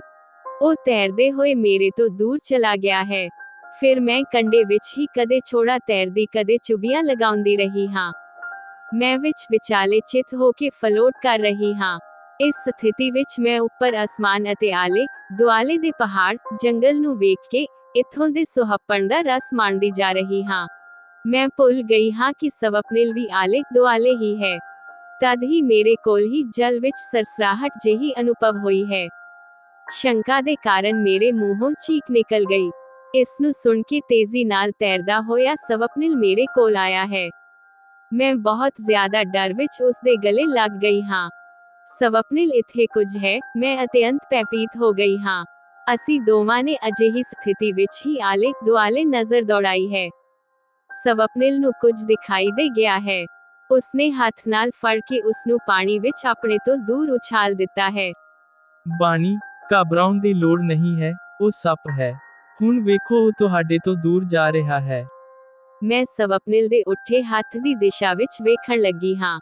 ਮੈਂ ਪਾਇਆ ਇੱਕ ਲਾਲ, ਸਫੈਦ ਅਤੇ ਕਾਲੇ ਰੰਗਾਂ ਦੀਆਂ ਧਾਰੀਆਂ ਵਾਲਾ, ਬੜਾ ਸੁੰਦਰ ਸੱਪ ਪਾਣੀ ਵਿੱਚ ਲਹਿਰਾਉਂਦਾ ਹੋਇਆ, ਸਰੋਵਰ ਦੀ ਦੂਜੀ ਦਿਸ਼ਾ ਵਿੱਚ ਜਾ ਰਿਹਾ ਹੈ। ਇਹ ਵੇਖ ਕੇ ਮੇਰਾ ਡਰ ਦੂਰ ਹੋ ਗਿਆ ਹੈ। ਮੈਂ ਸਵਪਨਿਲ ਨੂੰ ਆਪਣੀ ਪਕੜ ਤੋਂ ਮੁਕਤ ਕਰ ਦਿੱਤਾ ਹੈ। ਮੈਂ ਸ਼ਰਮਾ ਰਹੀ ਹਾਂ। ਸਵਪਨਿਲ ਦੀ ਨਜ਼ਰ ਤੋਂ ਬਚਣ ਲਈ, ਮੈਂ ਆਪਣੇ ਸਰੀਰ ਨੂੰ ਪਾਣੀ ਵਿੱਚ ਡੁਬੋ ਲਿਆ ਹੈ। ਹੁਣ ਪਾਣੀ ਦੇ ਉੱਪਰ ਮੇਰਾ ਸਿਰ ਹੀ ਹੈ। ਬਾਣੀ, ਇਹ ਗਾਰਟਰ ਸਨੇਕ ਹੈ। ਇਹ ਸਾਨੂੰ ਦਿਖਿਆ, ਇਹ ਸਾਡੇ ਲਈ ਕਿਸਮਤ ਦੀ ਗੱਲ ਹੈ। ਇਹ ਸੱਪ ਪ੍ਰਜਾਤੀ ਹੁਣ ਲੁਪਤ ਹੋਣ ਦੀ ਕਗਾਰ ਤੇ ਹੈ। ਗਾਰਟਰ ਨਾ ਤਾਂ ਜ਼ਹਿਰੀਲਾ ਹੁੰਦਾ ਹੈ, ਅਤੇ ਨਾ ਹੀ ਇਹ ਸਾਡੇ ਤੇ ਹਮਲਾ ਕਰਨ ਵਾਲਾ ਹੁੰਦਾ ਹੈ। ਇਸ ਤੋਂ ਡਰਨ ਵਾਲੀ ਗੱਲ ਨਹੀਂ ਹੈ। ਇੱਥੇ ਪਾਇਆ ਜਾਣ ਵਾਲਾ ਰੈਟਲ ਸਨੇਕ ਹੀ ਜ਼ਹਿਰੀਲਾ ਹੁੰਦਾ ਹੈ, ਸਵਪਨਿਲ ਨੇ ਮੈਨੂੰ ਨਿਸ਼ਚਿੰਤ ਕਰਨ ਦੇ ਮਕਸਦ ਨਾਲ ਦੱਸਿਆ ਹੈ। ਸਵਪਨਿਲ ਨੂੰ ਸੱਪਾਂ ਬਾਰੇ ਵੀ ਚੰਗਾ ਗਿਆਨ ਹੈ। ਮੈਨੂੰ ਹੈਰਾਨੀ ਹੋ ਰਹੀ ਹੈ। ਮੈਂ ਮਨ ਹੀ ਮਨ ਉਸਦੀ ਪ੍ਰਸ਼ੰਸਾ ਕਰ ਰਹੀ ਹਾਂ। ਫਿਰ ਮੈਂ ਜਲ ਭੰਡਾਰ ਦੇ ਕੰਢੇ ਆ ਕੇ ਪਾਣੀ ਵਿੱਚੋਂ ਨਿਕਲ ਗਈ ਹਾਂ। ਮੇਰੇ ਭਿੱਜੇ ਪੈਂਟ ਸ਼ਰਟ ਵਿੱਚੋਂ ਝਲਕਦਾ ਰੂਪ ਯੌਵਨ ਮੈਨੂੰ ਹੀ ਮਾਣ ਮਹਿਸੂਸ ਕਰਵਾ ਰਿਹਾ ਹੈ। ਮੈਂ ਇੱਕ ਤਰ੍ਹਾਂ ਨਾਲ ਚਪਟ ਕੇ ਤੌਲੀਆ ਲਿਆ ਹੈ। ਉਸ ਨੂੰ ਆਪਣੇ ਸਰੀਰ ਤੇ ਲਪੇਟ ਲਿਆ ਹੈ। ਮੈਂ ਰੁੱਖ ਦੀ ਓਹਲੇ ਵਿੱਚ ਜਾ ਕੇ ਆਪਣੇ ਕੱਪੜੇ ਬਦਲ ਲਏ ਹਨ। ਕੁਝ ਦੇਰ ਵਿੱਚ ਸਵਪਨਿਲ ਵੀ ਪਾਣੀ ਤੋਂ ਬਾਹਰ ਆਇਆ ਹੈ। ਮੇਰੇ ਨਾਲ ਬਿਨਾਂ ਗੱਲ ਕੀਤੇ ਹੀ ਉਹ ਵੀ ਤੁਰੰਤ ਤੌਲੀਆ ਅਤੇ ਕੱਪੜੇ ਲੈ ਕੇ ਰੁੱਖ ਦੀ ਓਹਲੇ ਵਿੱਚ ਚਲਾ ਗਿਆ ਹੈ। ਮੈਂ ਉਸਦੇ ਨਿਰਵਸਤਰ, ਗਿੱਲੇ, ਉੱਪਰਲੇ ਸਰੀਰ ਦਾ ਦਰਸ਼ਨ ਨਾ ਕਰਾਂ, ਉਹ ਮੇਰੀ ਹੀ ਤਰ੍ਹਾਂ ਚਾਹੁੰਦਾ ਲੱਗ ਰਿਹਾ ਹੈ। ਆਪਣੇ ਪੁਰਾਣੇ ਕੱਪੜਿਆਂ ਵਿੱਚ ਉਹ ਵਾਪਸ ਆਇਆ ਹੈ। ਫਿਰ ਉਸਨੇ ਪਿੱਠੂ ਬੈਗ ਵਿੱਚੋਂ ਇੱਕ ਵਾਟਰਪਰੂਫ ਥੈਲੀ ਕੱਢੀ ਅਤੇ ਆਪਣੇ ਉਤਾਰੇ ਗਿੱਲੇ ਕੱਪੜੇ ਉਸ ਵਿੱਚ ਰੱਖੇ ਹਨ। ਫਿਰ ਖੋਜਪੂਰਨ ਨਜ਼ਰ ਘੁਮਾਈ ਹੈ। ਉਸਨੇ ਇੱਕ ਪਾਸੇ ਰੱਖੇ, ਮੇਰੇ ਉਤਾਰੇ ਹੋਏ ਭਿੱਜੇ ਕੱਪੜੇ ਵੇਖੇ ਹਨ। ਉਹਨਾਂ ਨੂੰ ਵੀ ਚੁੱਕ ਕੇ ਉਸਨੇ ਉਸੇ ਥੈਲੀ ਵਿੱਚ ਰੱਖ ਲੈਣ ਤੋਂ ਬਾਅਦ ਉਸਨੂੰ ਪਿੱਠੂ ਬੈਗ ਵਿੱਚ ਰੱਖ ਦਿੱਤਾ ਹੈ। ਮੈਂ ਗੌਰ ਨਾਲ ਇਹ ਸਭ ਕੀਤਾ ਜਾਂਦਾ ਵੇਖ ਰਹੀ ਹਾਂ। ਮੈਨੂੰ ਇਹ ਸਭ ਉਸਦਾ ਪਹਿਲਾਂ ਤੋਂ ਸੋਚਿਆ ਹੋਇਆ, ਯੋਜਨਾਬੱਧ ਕੰਮ ਲੱਗ ਰਿਹਾ ਹੈ। ਨਹੀਂ ਤਾਂ ਪਿੱਠੂ ਬੈਗ ਵਿੱਚ ਉਸਨੂੰ ਮੇਰੇ ਲਈ ਕੱਪੜੇ ਰੱਖਣ ਦੀ ਲੋੜ ਕੀ ਹੈ। ਉਸਨੇ ਸਰੋਵਰ ਵਿੱਚ ਆਪਣੇ ਇਸ਼ਨਾਨ ਕਰਨ ਦੀ ਗੱਲ ਤਾਂ ਯਕੀਨਨ ਸੋਚੀ ਹੋਈ ਹੈ। ਮੈਂ ਵੀ ਇਸ਼ਨਾਨ ਕਰਨ ਦੀ ਇੱਛਾ ਕਰ ਸਕਦੀ ਹਾਂ, ਇਸ ਸੰਭਾਵਨਾ ਨੂੰ ਵੀ ਉਸਨੇ ਧਿਆਨ ਵਿੱਚ ਰੱਖਿਆ ਹੈ। ਉਹ ਸਾਰੀ ਵਿਵਸਥਾ ਦੇ ਨਾਲ ਆਇਆ ਹੈ। ਉਸ ਦੀ ਦੂਰਦਰਸ਼ੀ, ਵਿਵਸਥਿਤ ਅਤੇ ਸੁਚੱਜੀ ਸ਼ੈਲੀ ਮੈਨੂੰ ਪ੍ਰੇਰਨਾਦਾਇਕ ਲੱਗ ਰਹੀ ਹੈ। ਬਾਣੀ ਕੀ ਹੁਣ ਸਾਨੂੰ ਰੈਂਚ ਤੇ ਵਾਪਸ ਚੱਲਣਾ ਚਾਹੀਦਾ ਹੈ? ਉਹ ਪੁੱਛ ਰਿਹਾ ਹੈ। ਮੈਂ ਵਿਚਾਰਾਂ ਵਿੱਚ ਖੋਈ ਹੋਈ ਹਾਂ। ਮੈਸੀ ਬੀਚ ਅਤੇ ਹਾਰਸ ਰੈਂਚ ਵਰਗੀਆਂ ਥਾਵਾਂ ਤੇ ਸਵਪਨਿਲ ਦੇ ਨਾਲ ਇਕੱਲੀ ਜਾਵਾਂਗੀ ਤਾਂ ਅਜਿਹਾ ਸਭ ਕੁਝ ਹੋ ਸਕਦਾ ਹੈ, ਇਹ ਮੈਨੂੰ ਪਹਿਲਾਂ ਹੀ ਸਮਝ ਆ ਜਾਣਾ ਚਾਹੀਦਾ ਸੀ। ਸਰਫਿੰਗ ਦੇ ਸਮੇਂ, ਘੋੜਸਵਾਰੀ ਦੇ ਸਮੇਂ ਜਿਵੇਂ ਸੰਯੋਗ ਬਣੇ ਹਨ, ਵੈਸਾ ਹੀ ਇੱਕ ਸੰਯੋਗ ਇਸ ਜਲ ਭੰਡਾਰ ਵਿੱਚ ਵੀ ਬਣਿਆ ਹੈ। ਮੈਨੂੰ ਅਚਾਨਕ ਹੀ ਵਾਰ-ਵਾਰ ਸਵਪਨਿਲ ਦੇ ਗਲੇ ਲੱਗਣਾ ਪੈ ਰਿਹਾ ਹੈ। ਘੋੜੇ ਤੇ ਤਾਂ ਇੱਕ ਤਰ੍ਹਾਂ ਨਾਲ ਮੈਨੂੰ ਉਸ ਦੀ ਗੋਦੀ ਵਿੱਚ ਹੀ ਬੈਠਣਾ ਪੈ ਗਿਆ ਸੀ। ਜੇਮੀਨਾਈ ਦੀ ਸਮੀਖਿਆ, ਰਚਨਾਤਮਕ ਮਾਰਗਦਰਸ਼ਨ ਅਤੇ ਪੇਸ਼ਕਾਰੀ ਨਿਰਦੇਸ਼। ਪਿਆਰੇ ਸਰੋਤਿਓ, ਐਪੀਸੋਡ 43 ਬਾਣੀ ਦੀ ਭਾਵਨਾਤਮਕ ਯਾਤਰਾ ਦਾ ਇੱਕ ਮਹੱਤਵਪੂਰਨ ਪੜਾਅ ਹੈ। ਇਹ ਦਿਖਾਉਂਦੀ ਹੈ ਕਿ ਕਿਵੇਂ ਬਾਣੀ ਹੁਣ ਸਿਰਫ ਸਵਪਨਿਲ ਦੇ ਪਿਆਰ ਨੂੰ ਅਨੁਭਵ ਹੀ ਨਹੀਂ ਕਰ ਰਹੀ, ਸਗੋਂ ਉਸ ਦੇ ਮਕਸਦ ਨੂੰ ਵੀ ਸਮਝਣ ਲੱਗੀ ਹੈ। ਐਪੀਸੋਡ 43 ਦੀ ਸ਼ਕਤੀ ਅਤੇ ਕਹਾਣੀ ਦਾ ਵਿਕਾਸ। ਯੋਜਨਾਬੱਧ ਸੰਯੋਗ, ਬਾਣੀ ਦੀ ਅੰਤਿਮ ਮੋਨੋਲੋਗ, ਜਿਸ ਵਿੱਚ ਉਹ ਸਰਫਿੰਗ, ਘੋੜਸਵਾਰੀ ਅਤੇ ਇਸ਼ਨਾਨ ਦੇ ਸਮੇਂ ਹੋਏ ਸੰਯੋਗਾਂ ਤੇ ਮੁੜ ਵਿਚਾਰ ਕਰਦੀ ਹੈ, ਇਹ ਦਰਸਾਉਂਦਾ ਹੈ ਕਿ ਉਸ ਦਾ ਅਣਪਛਾਤਾ ਮਨ ਹੁਣ ਪਰਿਪੱਕ ਹੋ ਰਿਹਾ ਹੈ। ਸਵਪਨਿਲ ਦਾ ਬਾਣੀ ਲਈ ਵਾਧੂ ਕੱਪੜੇ ਲਿਆਉਣਾ ਅਤੇ ਉਸ ਨੂੰ ਇਸ਼ਨਾਨ ਲਈ ਉਤਸ਼ਾਹਿਤ ਕਰਨਾ, ਉਸ ਦੇ ਵਿਚਾਰਸ਼ੀਲ ਅਤੇ ਦੂਰਦਰਸ਼ੀ ਸੁਭਾਅ ਨੂੰ ਸਿੱਧ ਕਰਦਾ ਹੈ। ਰੋਮਾਂਟਿਕ ਸਿਖਰ, ਸਰੋਵਰ ਵਿੱਚ ਸੱਪ ਦੇ ਡਰ ਤੋਂ ਬਾਣੀ ਦਾ ਸਵਪਨਿਲ ਨੂੰ ਗਲੇ ਲਗਾਉਣਾ, ਉਹਨਾਂ ਦੇ ਵਿਚਕਾਰ ਇੱਕ ਹੋਰ ਅਚਾਨਕ ਜੱਫੀ ਦਾ ਕਾਰਨ ਬਣਦਾ ਹੈ। ਸਵਪਨਿਲ ਦਾ ਸ਼ਾਂਤ ਅਤੇ ਜਾਣਕਾਰੀ ਭਰਿਆ ਸਪਸ਼ਟੀਕਰਨ, ਬਾਣੀ ਲਈ ਉਸ ਦੀ ਸੁਰੱਖਿਆ ਦੀ ਭਾਵਨਾ ਨੂੰ ਮਜ਼ਬੂਤ ਕਰਦਾ ਹੈ। ਫੈਸਲੇ ਤੇ ਮੁੜ ਵਿਚਾਰ, ਬਾਣੀ ਦੇ ਮਨ ਵਿੱਚ ਇਹ ਵਿਚਾਰ ਆਉਣਾ ਕਿ ਇਹ ਸਭ ਪਹਿਲਾਂ ਤੋਂ ਹੀ ਯੋਜਨਾਬੱਧ ਸੀ, ਕਹਾਣੀ ਨੂੰ ਇੱਕ ਨਵਾਂ ਮੋੜ ਦਿੰਦਾ ਹੈ। ਇਹ ਉਸ ਦੇ ਲਈ ਸਵਪਨਿਲ ਨਾਲ ਵਿਆਹ ਨਾ ਕਰਵਾਉਣ ਦੇ ਆਪਣੇ ਫੈਸਲੇ ਤੇ ਮੁੜ ਵਿਚਾਰ ਕਰਨ ਦਾ ਇੱਕ ਆਧਾਰ ਬਣ ਜਾਂਦਾ ਹੈ। ਆਡੀਓ ਪੇਸ਼ਕਾਰੀ ਲਈ ਅੰਤਿਮ ਮਾਰਗਦਰਸ਼ਨ। ਬਾਣੀ ਦਾ ਸਵਰ, ਸਰੋਵਰ ਵਿੱਚ ਡਰ ਦੇ ਸਮੇਂ ਤੇਜ਼ ਚੀਖ ਦੀ ਵਰਤੋਂ ਕਰੋ। ਅੰਤਿਮ ਮੋਨੋਲੋਗ ਵਿੱਚ, ਉਸ ਦਾ ਸਵਰ ਗੰਭੀਰ, ਚਿੰਤਨਸ਼ੀਲ ਅਤੇ ਜਿਗਿਆਸੂ ਹੋਵੇ, ਜਿਸ ਵਿੱਚ ਇੱਕ ਨਵੇਂ ਸ਼ੱਕ ਦਾ ਭਾਵ ਹੋਵੇ। ਸੰਗੀਤ, ਸਰੋਵਰ ਵਿੱਚ ਇਸ਼ਨਾਨ ਦੇ ਸਮੇਂ ਸੰਗੀਤ ਸ਼ਾਂਤ ਅਤੇ ਸੁਖਦ ਹੋਵੇ। ਸੱਪ ਦੇ ਦ੍ਰਿਸ਼ ਵਿੱਚ ਇੱਕ ਤੇਜ਼ ਅਤੇ ਹੈਰਾਨ ਕਰਨ ਵਾਲਾ ਧੁਨੀ ਪ੍ਰਭਾਵ ਹੋਵੇ। ਅੰਤਿਮ ਮੋਨੋਲੋਗ ਦਾ ਸੰਗੀਤ ਹੌਲੀ, ਹੌਲੀ ਰਹੱਸਮਈ ਅਤੇ ਚਿੰਤਨਸ਼ੀਲ ਲੱਗੇ, ਜੋ ਬਾਣੀ ਦੇ ਨਵੇਂ ਵਿਚਾਰਾਂ ਨੂੰ ਦਰਸਾਉਂਦਾ ਹੈ। ਐਪੀਸੋਡ 43 ਖਤਮ।